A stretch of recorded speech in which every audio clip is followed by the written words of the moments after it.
Olá, eu sou o Paulo Holland, repórter da agência Safras. Nessa edição do Pós-Copom, eu vou conversar com Gustavo Trota, especialista e sócio da Valor Investimentos, sobre a decisão do Copom, o Comitê de Política Monetária do Banco Central, ontem, que manteve a Selic, a taxa básica de juros, em 15% ao ano. Bom dia, Gustavo, tudo bem? Bom dia, Paulo. Tudo ótimo. E você? Perfeito.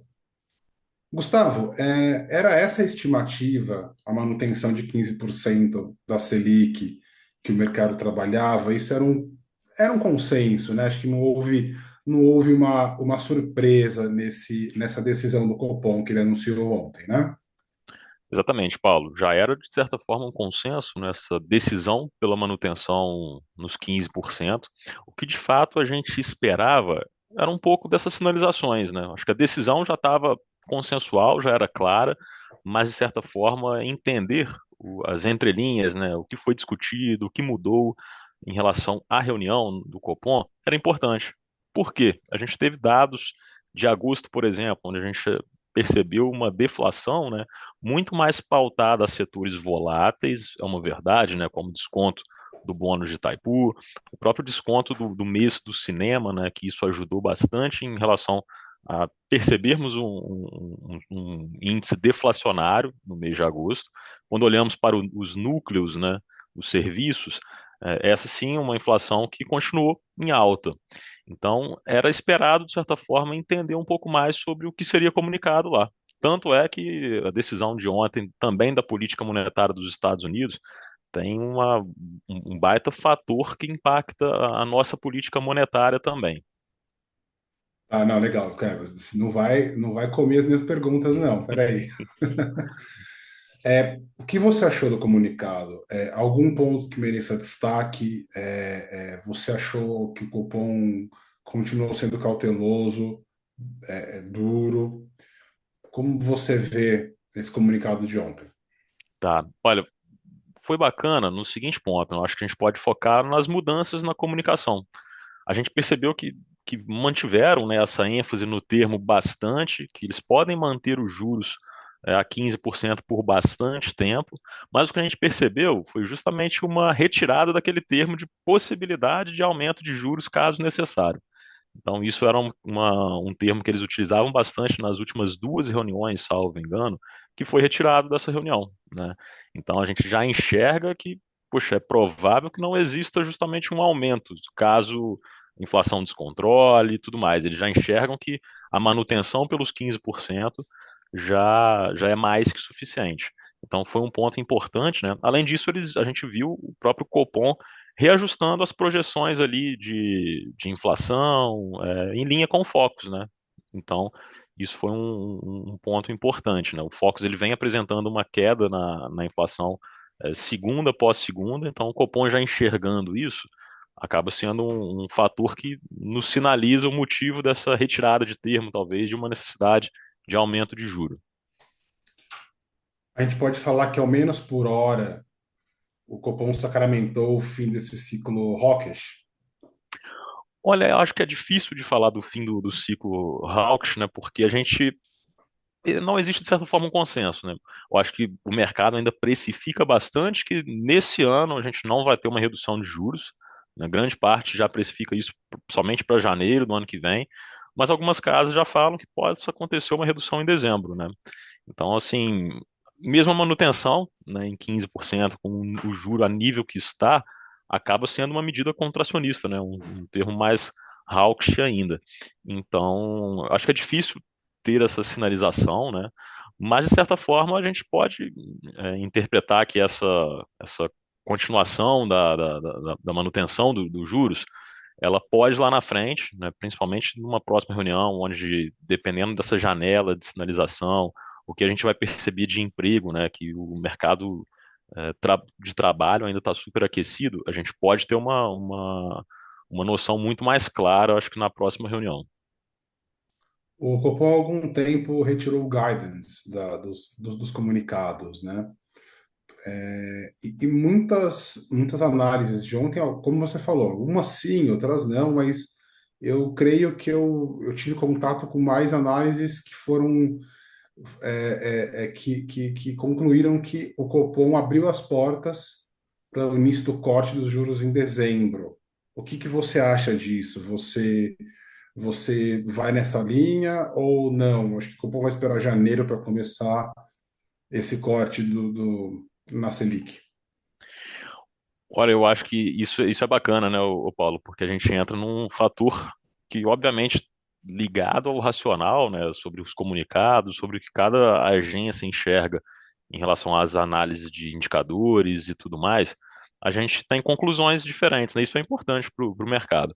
No meu ponto de vista, eu acho que ainda continuamos dezembro, com essa manutenção. Justamente por ser fim de ano, geralmente o consumo aumenta, é normal, né? A gente tem Black Friday que vai entrar agora, período de Natal, então o mercado, ele, de certa forma, fica mais aquecido mesmo, e um juro alto nesse patamar é justamente o que o Banco Central não quer, né? Essa atividade mais robusta.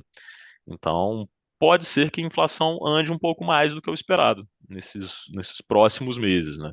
Então, eu acredito particularmente que não vai acontecer esse cenário de corte de juros já em dezembro. Além disso, essa atividade, né, já foi reconhecido uma certa moderação no crescimento, né, mas o mercado de trabalho ele segue resiliente, né, então com o desemprego ainda em patamares baixos para o estágio atual do ciclo, eu acredito que em dezembro, de fato, eles vão realizar a manutenção. Eu acho que um ponto importante também é o fiscal, né, adicionado esse acompanhamento de política fiscal ali, esse monitoramento de tarifas dos Estados Unidos, ele também é importante. Então, eu acredito na manutenção ainda para dezembro. Eu ia te perguntar isso agora sobre o fiscal doméstico. Eu vou te fazer uma pergunta, um combo, que são pontos muito sensíveis, né? A nossa política monetária, a política econômica. A parte fiscal, a inflação, o emprego, e a gente pega ainda essas tarifas americanas, né? Esse ainda permanece um ambiente de cautela, em especial sobre as tarifas americanas, o tarifaço. Hoje preocupa menos do que preocupava há 1, 2 meses? Eu acho que começando um pouco do fiscal, tá, o Paulo. Eu, particularmente, eu gosto de trazer e simplificar isso um pouco mais, para que as pessoas consigam entender claramente o porquê da importância de um controle de orçamento, né, do tanto falado fiscal doméstico. Então, me permita trazer uma analogia. Eu gosto de fazer isso para trazer uma certa clareza para as pessoas, né? Então, imagine que o governo ele fosse reduzido a uma família que tem lá a sua receita de R$ 10.000 mês, só que ela está gastando R$ 12.000, ou seja, ela está aumentando a sua dívida ao longo do tempo, né? Para essa família, com certeza fica mais difícil tomar crédito. O crédito a ela é mais caro. É por isso que a nossa Selic, de certa forma, fica um pouco mais alta, porque existe uma certa dificuldade, essa família, ela está deficitária, né? Ela gasta mais do que ganha. E o que é bacana, né?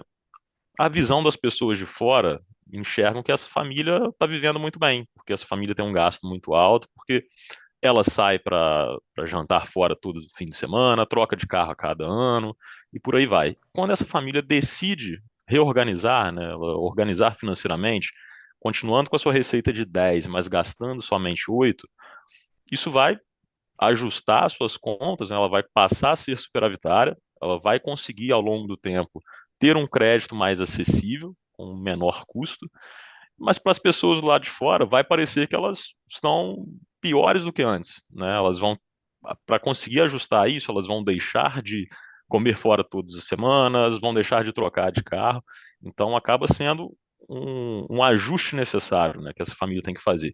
Então, por que que eu trouxe toda essa analogia? Quando a gente tem essa necessidade de juro mais alto, justamente pelo fiscal, é porque o crédito, né, ele tem que ficar mais caro de acordo com o nível de risco que esse país corre. Quando a gente enxerga que a dívida pública ela é crescente ao longo do tempo, o Banco Central ele vem justamente na tomada de pedir para um juro mais alto, né, porque o prêmio a ser pago a esse investidor ele também deve ser mais alto. Então, acho que essa manutenção de juro alto também está super ligado ao fiscal, né? Obviamente que o mandato do Banco Central é ajustar a meta de inflação, mas o fiscal também ele é muito pautado para a política monetária. E aí, falando um pouco dos Estados Unidos, né, do tarifácio. Sem dúvida, a gente enxerga que isso impacta sim, né? Mas ele, de certa forma, são várias variáveis que acontecem, né? Por exemplo, existia bastante o consenso de que uma diminuição da importação para os Estados Unidos, né, aumentaria a disponibilidade interna, que ajudaria a reduzir a inflação.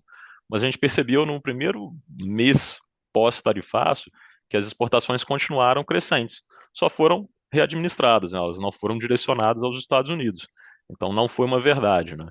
Eu acho que um outro patamar também é justamente o corte de juros americano, que esse diferencial de juro mais alto atrai recurso estrangeiro, né, para cá e faz com que a gente tenha uma melhora no dólar, que consequentemente também impacta na nossa inflação, né, com o preço de combustível. Então, é difícil de cravar um cenário, tá, Paulo? Acho que essa é a grande realidade, mas são muitas variáveis. Você falou sobre o Fed, então agora eu vou fazer. Você já respondeu grande parte da pergunta. Entre a decisão do Fed, que foi mais ou menos foi às 15 horas, e a decisão do Copom, 18 e algum quebradinho, vamos falar de 3 horas de diferença. Existe algum impacto? Né? Certamente a decisão do Copom já estava tomada, ou praticamente tomada, quando o Fed anunciou a dele. Mas como que isso impacta, né? Você falou de aumento de diferencial de juros, aumento desse prêmio, porque é mais arriscado.